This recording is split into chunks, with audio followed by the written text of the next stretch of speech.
Welcome to the Echo Essentials podcast. My name is Chris Piekarski, and on today's episode, we have in from Green Vision Developments, Brannyn Hale, who's talking about the new development project, Vision Park North. So this is very exciting.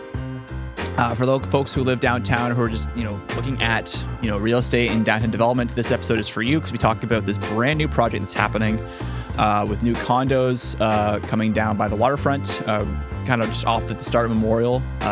Stunning. We talk a bit about what's going to be in the suites, the square footage, the finances of it all, the process, what has to kind of be kept in mind. We talk about developing, especially in the north, and who that's going to favor. So give it a full listen. It's a great episode. It's a great conversation. Brannyn was an awesome guest. Give it the full listen. But, as always, we want to throw it and thank our title sponsor for today's episode, as the North Bay Regional Health Center Foundation.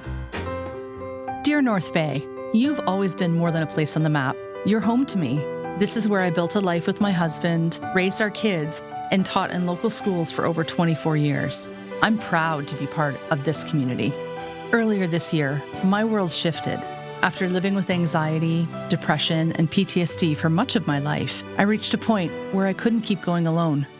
Walking into the emergency department at the North Bay Regional Health Center was one of the hardest things I've ever done. But what I found there changed everything. A nurse who made me feel safe, a crisis worker who truly listened. For the first time in a long time, I felt seen.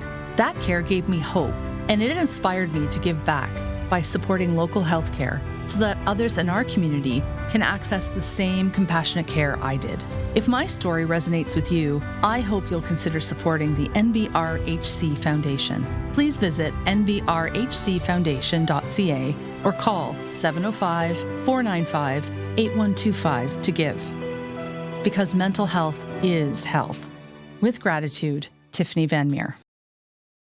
We have in from Green Vision Developments, Brannyn Hale. Brannyn, how are you? I'm well, thank you. How are you? I'm very good, thank you. So we have you in today to talk a bit about a big development happening at the Waterfront, which you are connected with. For those who maybe aren't familiar with yourself, just give a brief, maybe intro about yourself and what we're talking about today. Sure.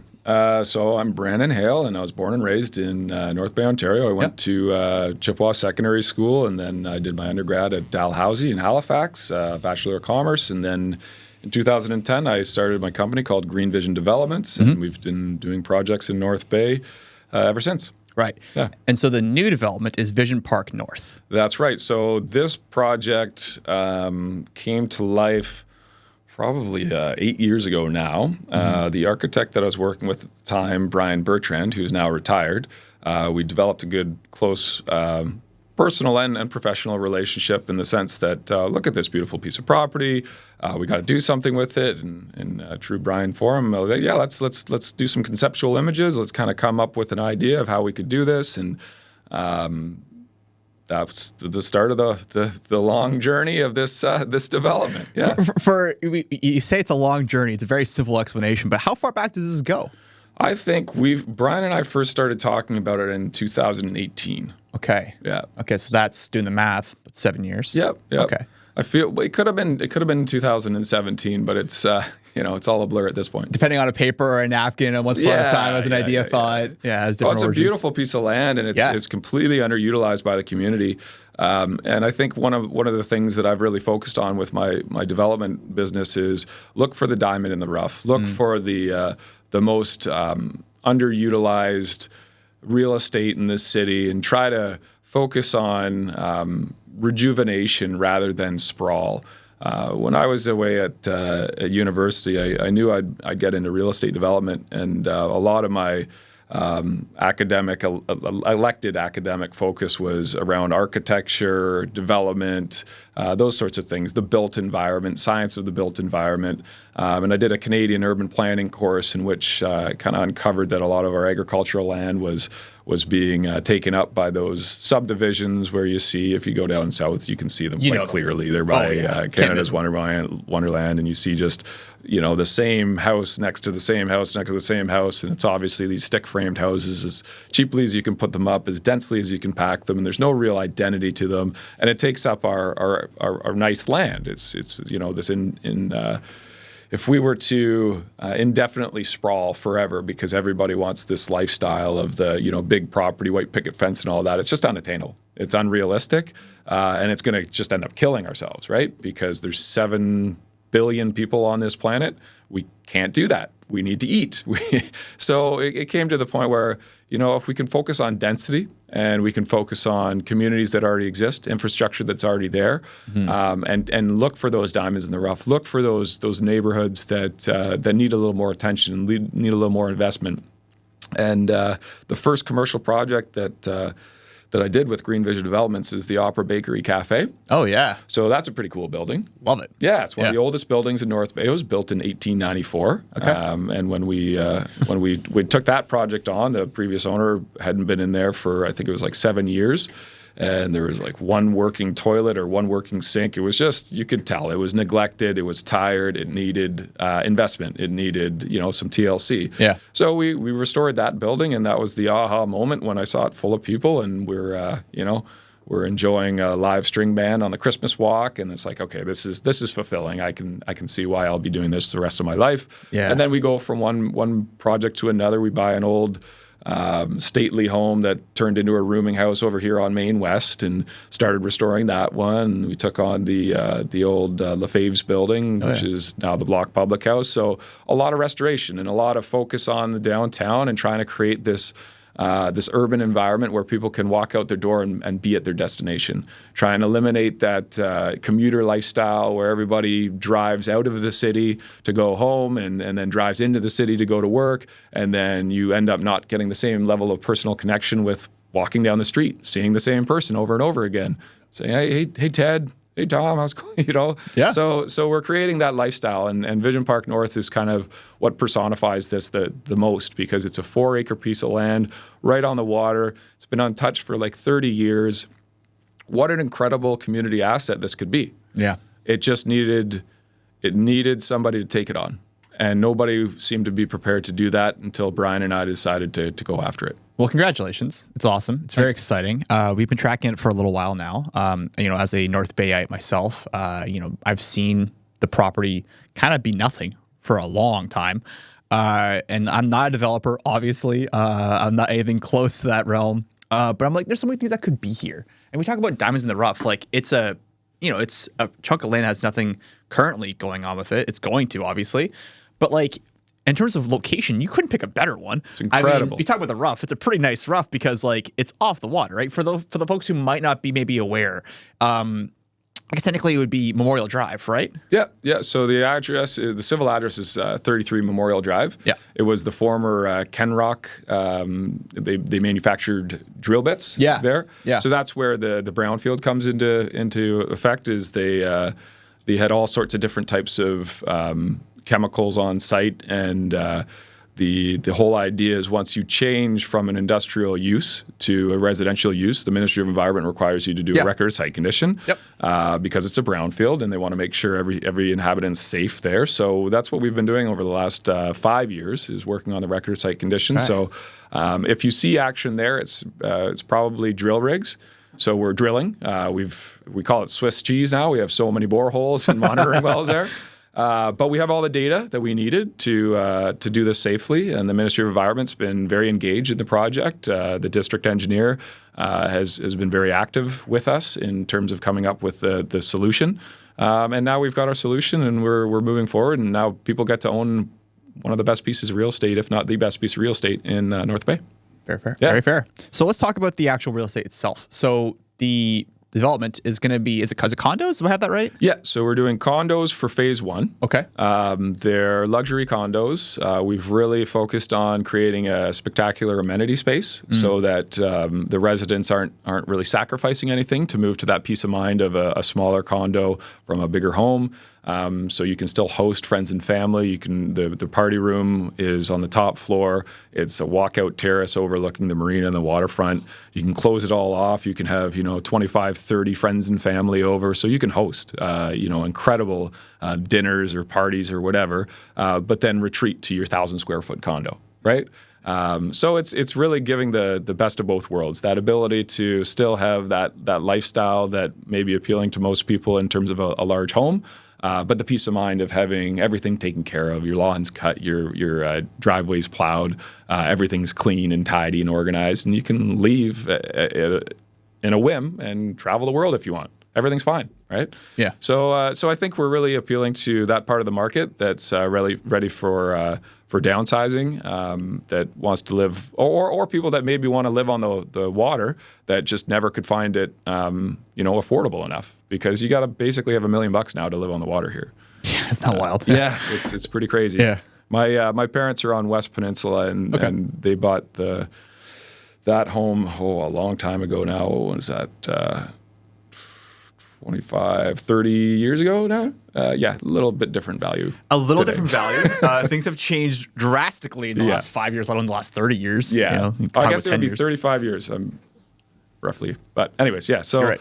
So yeah, that's now attainable for some people because our starting price point's $500,000. Yeah. So that's pretty amazing to have that access to a world-class amenity with the Sky Lounge, the retreat, and the party room, all on the top floor, all with walkout, rooftop terraces. So that's really breathtaking. So Okay. Yeah. So talking about the suites in particular, you said this is phase one. Yeah. I guess we'll talk about the suites and then the phases if we can.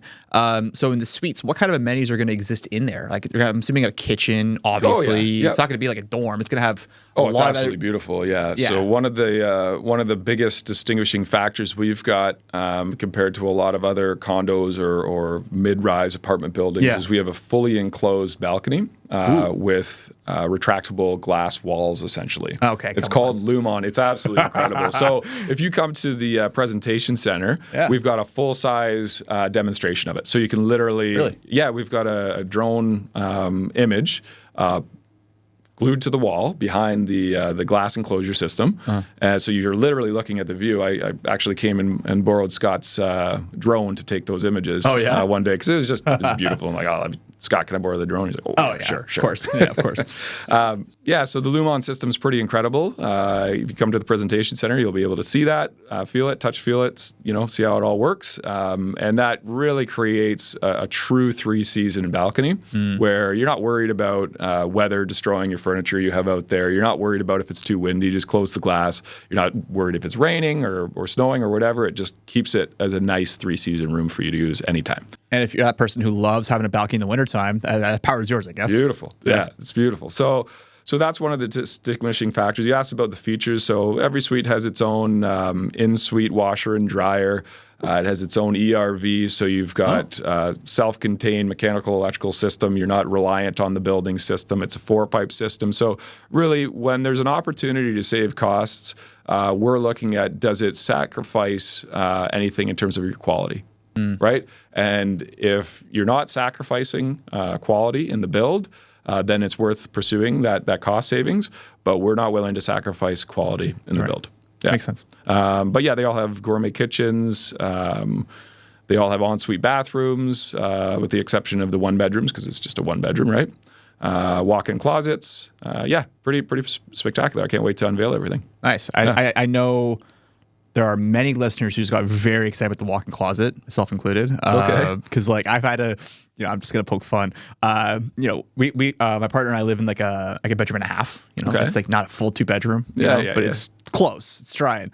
But we don't have enough closet space. And we always talk about like our next place is gonna have like a walk-in closet, and maybe it will. Who knows? But you don't have enough closet space currently. We have enough storage space, but not enough closet space. So there's people out there who are very excited about that. So after Brian retired, we ended up going with an architect who specializes in multi-unit residential buildings, and he's won some awards for the condos that he's designed in Toronto. And with our construction costs being so high right now, it's really important to hone in on every square foot and how much value does that square foot create.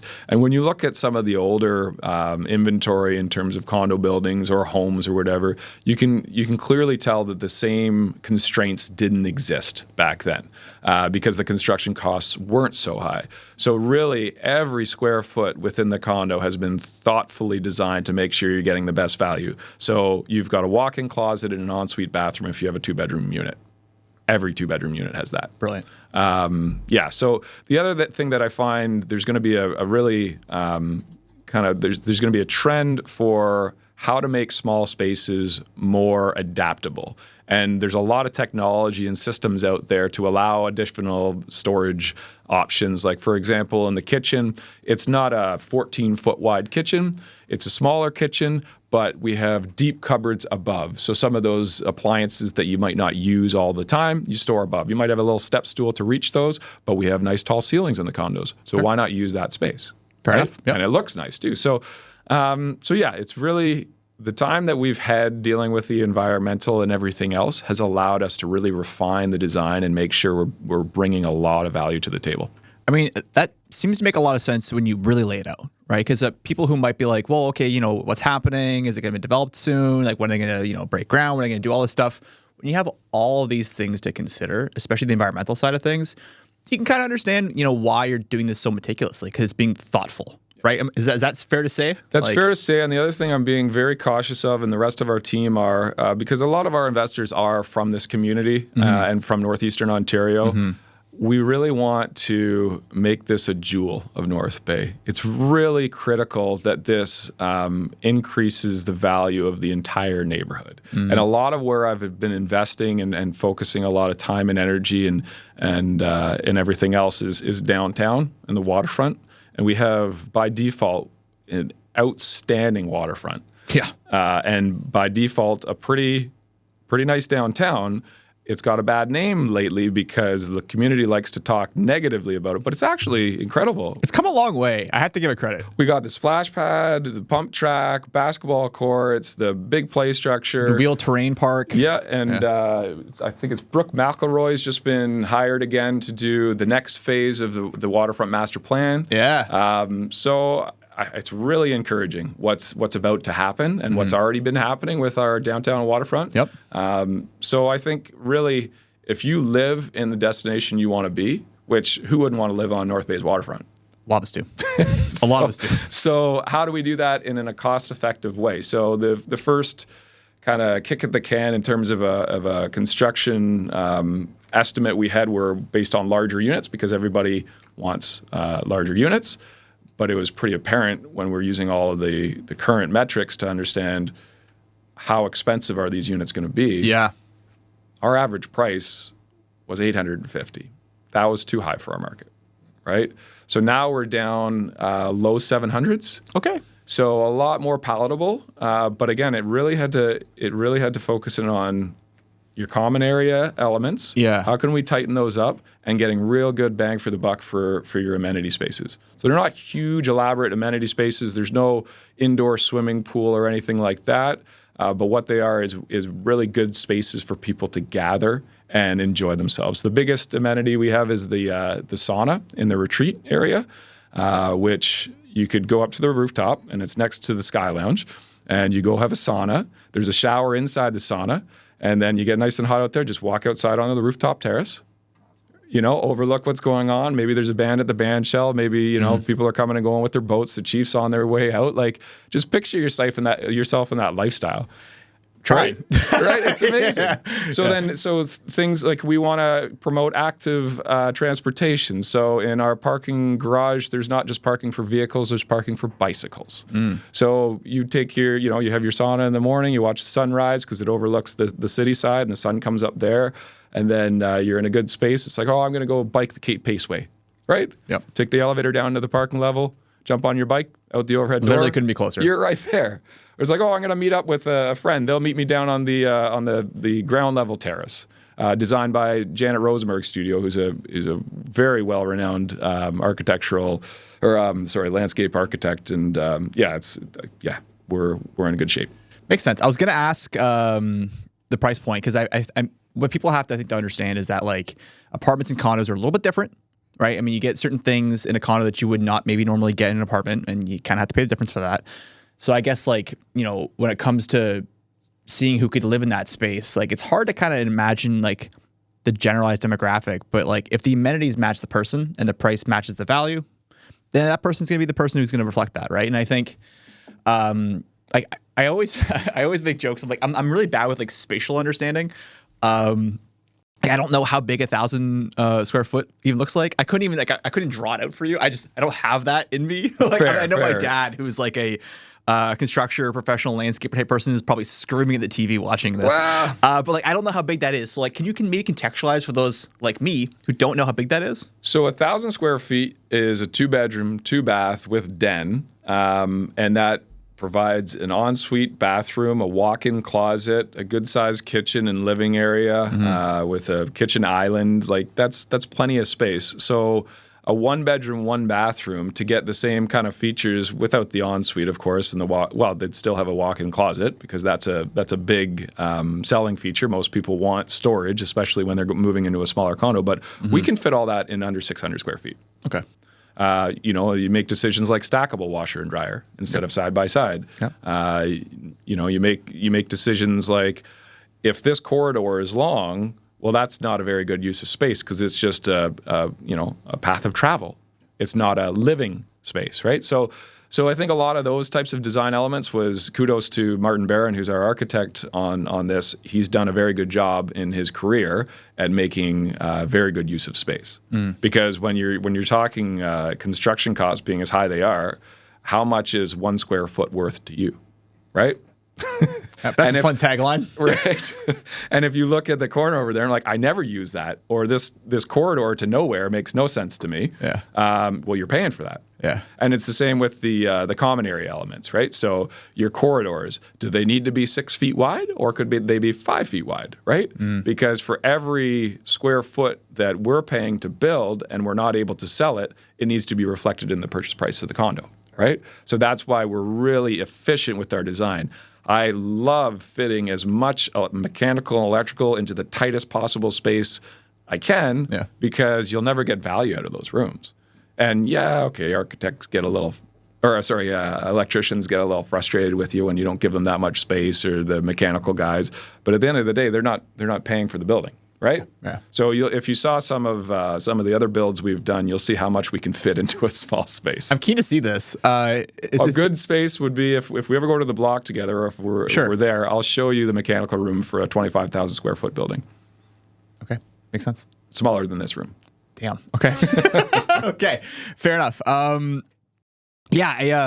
It's okay. That makes a lot of sense. That gives me a lot of clarity. And the other thing I should mention too, in terms of amenity spaces and amenities within a condo building, is those need to be paid for by all the residents, right? Right. And that's reflected in your condo fees. So that's why we didn't go rich with amenities in terms of elaborate pools and tennis courts and all those sorts of things. They're very well thought out amenities that a lot of people will get use out of, not just people who play tennis or people that like swimming. And our condo fees right now are at 59 cents a square foot, which is pretty good. Okay.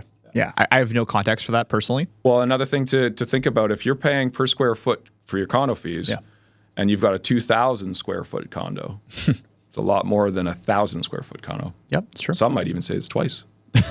It's quick math, if memory recalls. But let's talk about the design part of that, because you guys have, again, we talked about the thorough amount of mathematical design that you've done in terms of maximizing the space.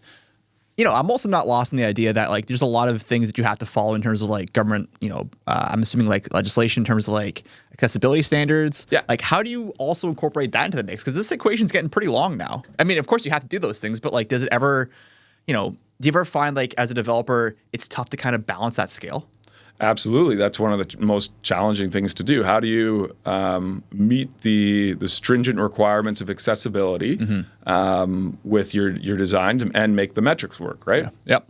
So that's one of the things that Martin's actually extremely resourceful in, because you can take it where every single unit is accessible. But now you're talking about, instead of your entrance foyer being 5 feet, it's 6 feet. Yep. And for every square foot you're paying, if I don't have accessibility needs, do I want to spend an extra $100,000 on a condo because it's designed to accessibility standards, or do we want to have accessibility or accessible units within the building, but only the amount that we're required to?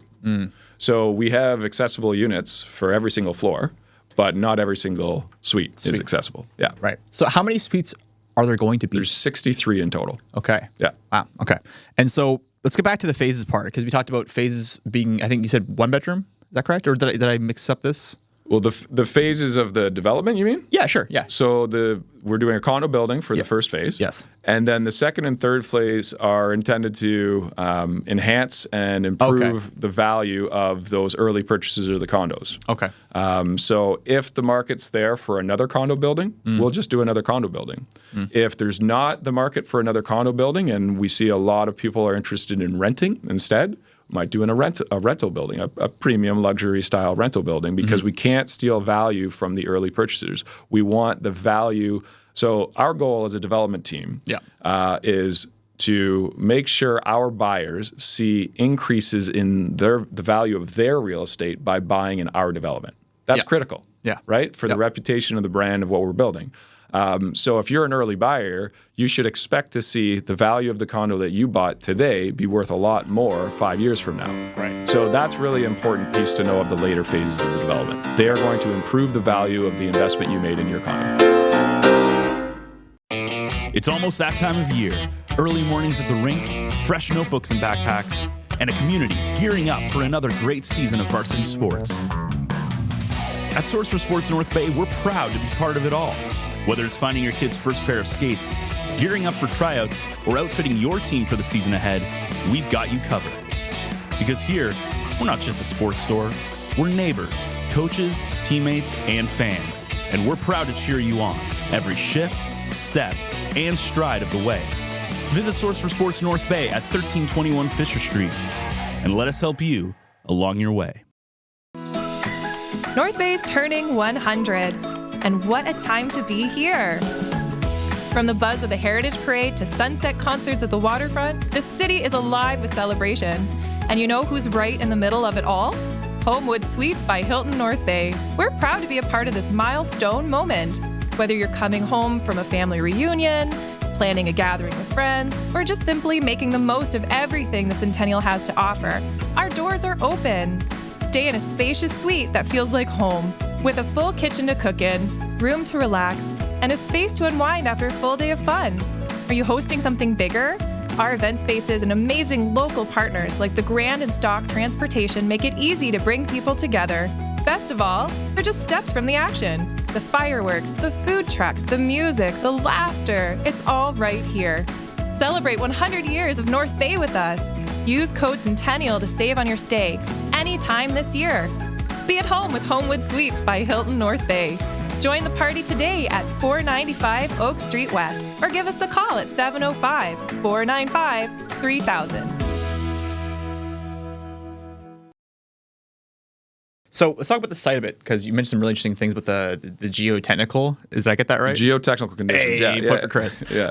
Because you guys are really close to the railroad, like the tracks. Right. Does that come into play in terms of like the design part of it? Because like, is that going to be something that you think about when you're literally building it, like I guess designing it? So there's rules in terms of building in proximity to rail lands, and our team's quite familiar with this. Okay. We've worked with the OVR, who's the only active rail company using that tracks right now. It's actually CN that owns the land, but OVR leases off of them. Yeah. But the best thing about this is the fact that the frequency of trains is very, very low, and the speed in which they travel is very slow. So the disruption that it causes is basically nothing. One of the homes we restored that I used to live in with my family is on Main West, and the backyard is Apollo Gymnastics, which is on the other side of the tracks next to our development, right? Which had some big advantages in terms of proximity for me to go check on the land and do all the other things, but it also allowed me to experience as a resident what it was like to live right next to that track. And I can tell you, no concerns whatsoever. You could feel it a little bit. You could hear it a little bit, but you wouldn't have to raise your voice to talk or anything. Okay. We had a 4-year-old and a 1-year-old at the time, And the 4-year-old will get all excited when you hear the train. Of course. Go take a look. I get excited. And it goes nice and slow, and you're like, oh, cool, look at that graffiti or whatever. Yeah. But then there's also things we're doing from a design standpoint as we're creating a barrier between that land and our land. And that's where some additional garage space could go for condo owners. We're not there yet in terms of what that's going to look like. Okay. We want to gauge from our buyers how many of them would be interested in a garage, like their own garage, that they could park a vehicle or have additional storage in. And then that can create a little bit more of a buffer as well. So we've definitely put a lot of time and effort into making sure that's not going to be a problem for our residents.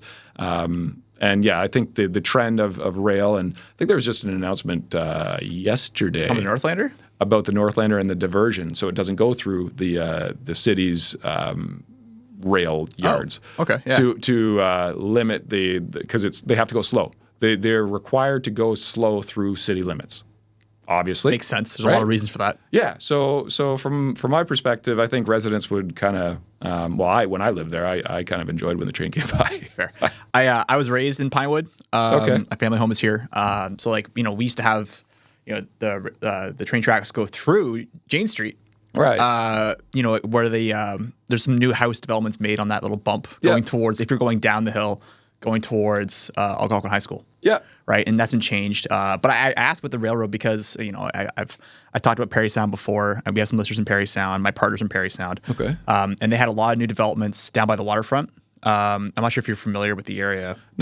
I've been, but not overly, no. They have pretty active railroads down there. Okay. Right? And they're loud. They go a little faster than the ones off Memorial Drive. Okay. And they have some near the waterfront, near the salt dock specifically, some really beautiful luxury type condos and setups. And it's a little different because they're kind of a little further away. But I wonder how much of that comes into play when building and developing in an area near water, near railroad tracks. How much of that is has to be thought of. If it's a smaller place, a bigger place, a certain kind of railroad, how close it is. There's a lot of things that now they're talking about it, thinking of. There's a big manual. Send it to me in an guidelines. email. Yeah, if you want to read it. I'll probably pass. Yeah.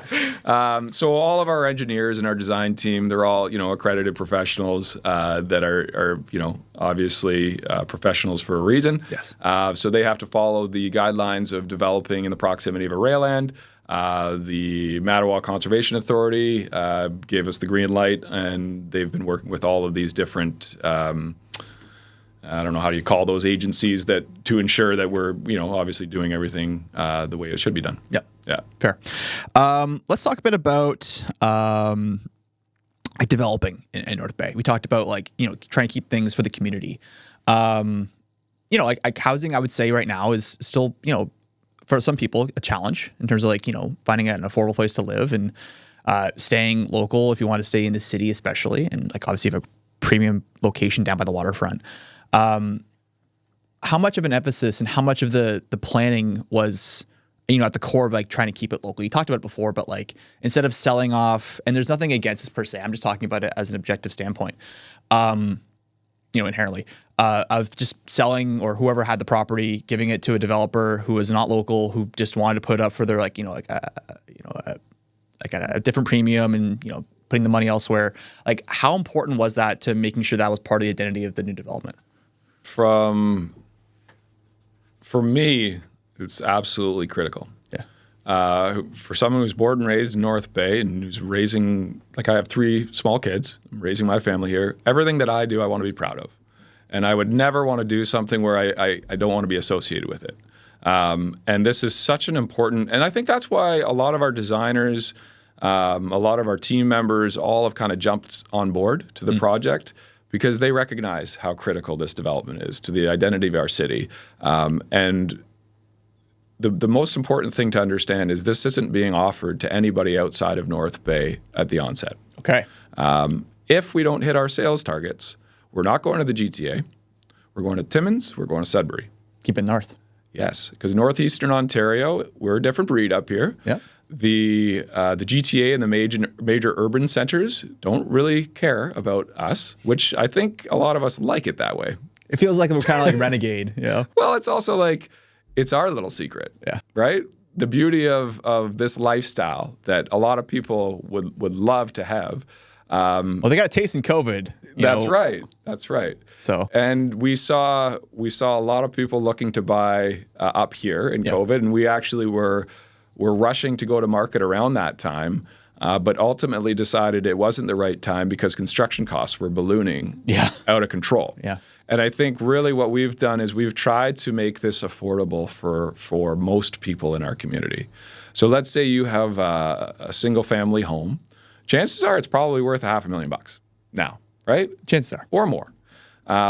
So if you want to change a lifestyle and you want something brand new that comes with a new home warranty through Tarion, and it's got the peace of mind that you don't have to fix anything, you can leave. There's actually people that are on staff that take care of things.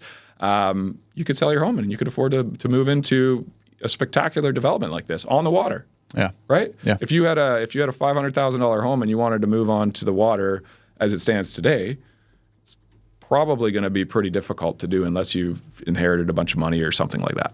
Right? So I see a real interesting blend in the demographic of buyers in these condos. I see, the well-heeled, retired professional that's got plenty of home equity, wants to travel a lot. So maybe downsize their home.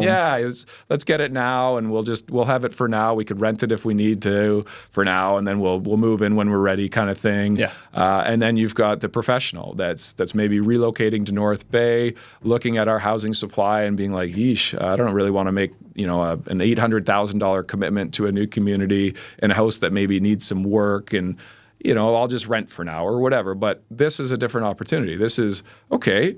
Let me see if I like this community. I could buy a condo for $500,000 or $600,000. It's going to hold its value. It's brand new. It's on the water. I've got access to this incredible address and these amenity spaces. I'm going to get to know the community quite well because I've got all these neighbors coming and going. So I think it's going to be a really interesting blend, and I think that's for a lot of people going to be kind of exciting. I can tell you. My parents in their big home out on West Peninsula, to get to their neighbor, they got to walk for a while. Yeah, right. It's not the same level of personal touch where you're walking by the same people every day. You get to know your neighbors, and then you kind of build a community there.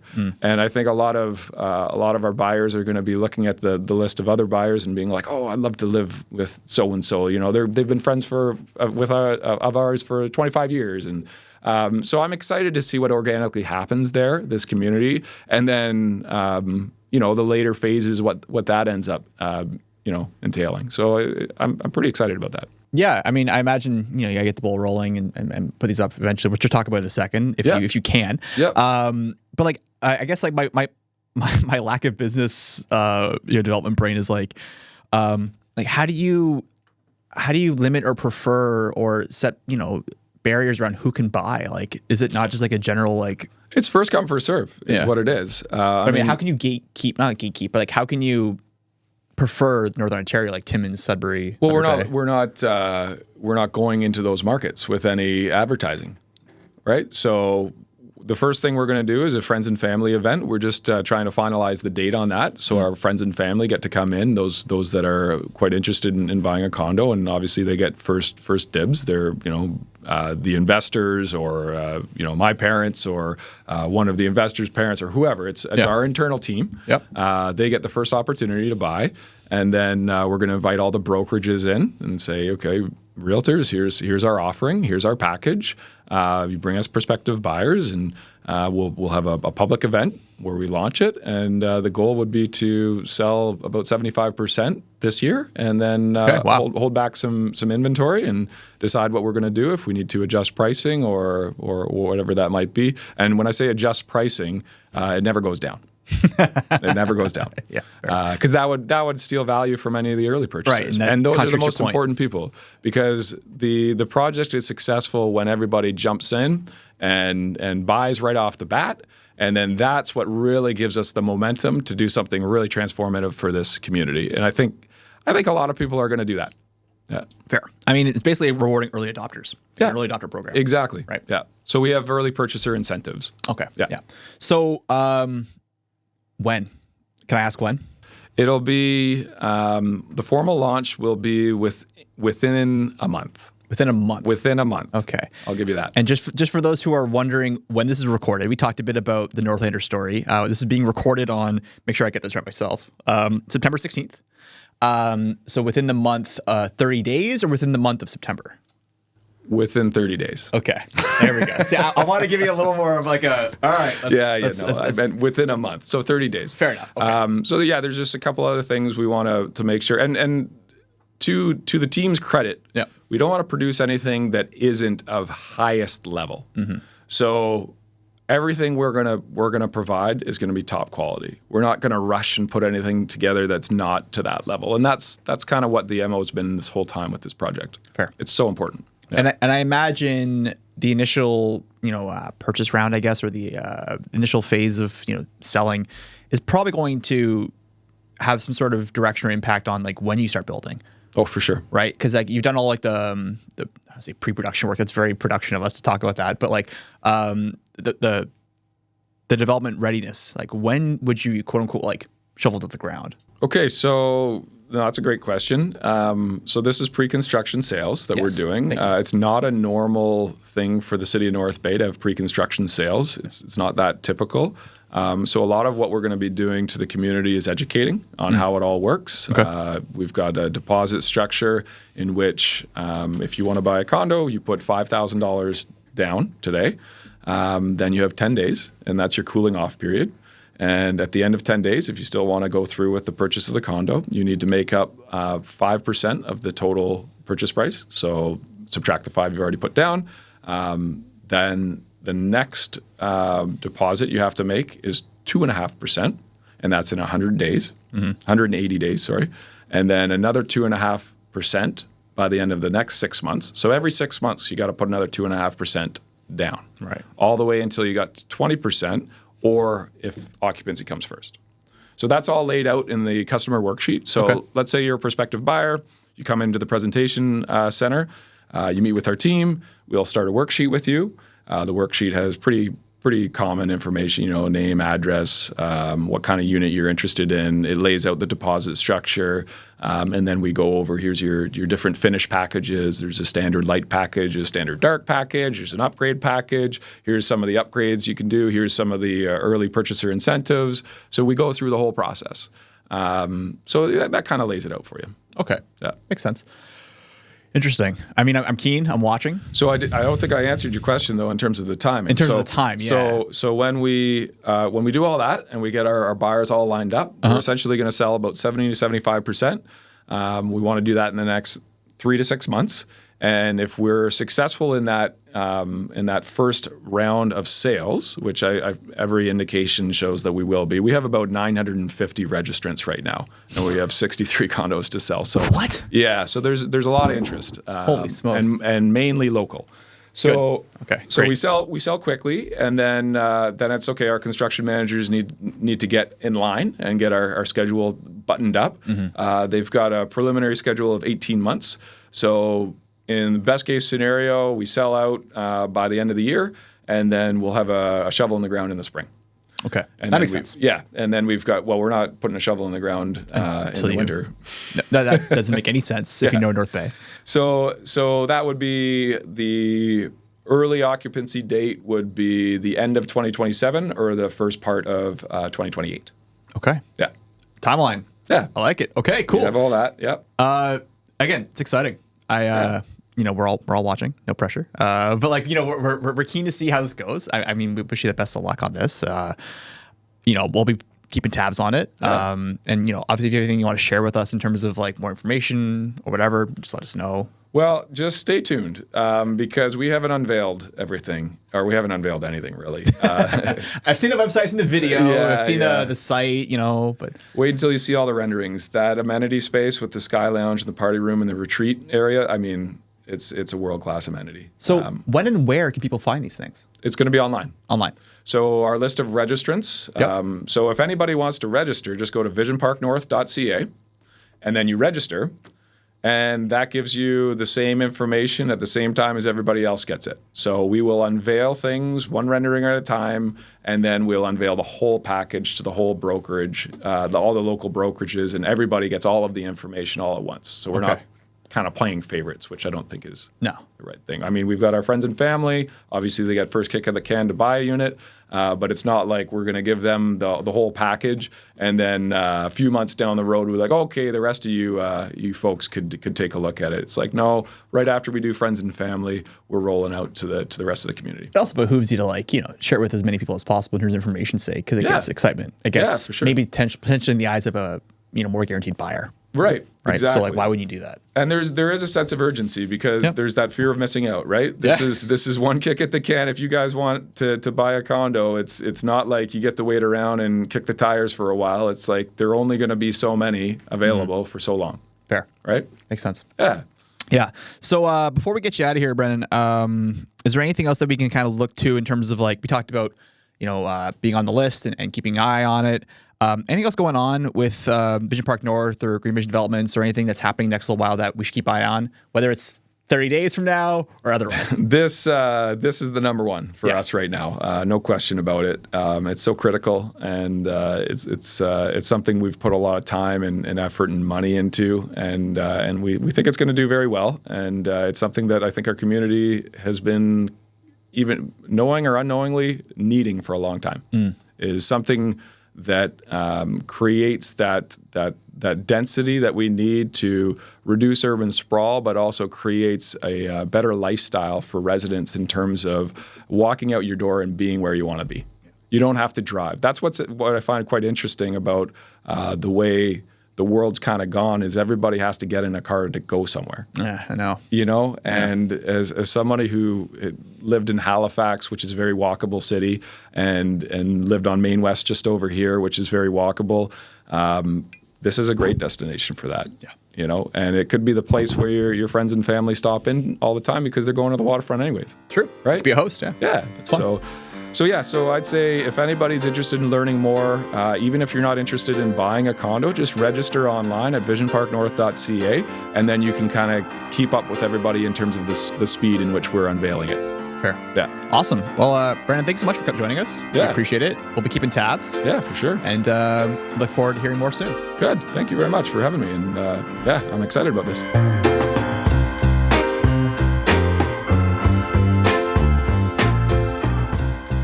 Thank you so much for listening to the Echo Essentials podcast, or watching. My name is Chris Piekarski. If you have any thoughts on this episode, about the projects, let us know. Leave us a comment. Feel free to like, share, subscribe. Find us and follow us in all places you find your podcast. And as always, thanks for listening.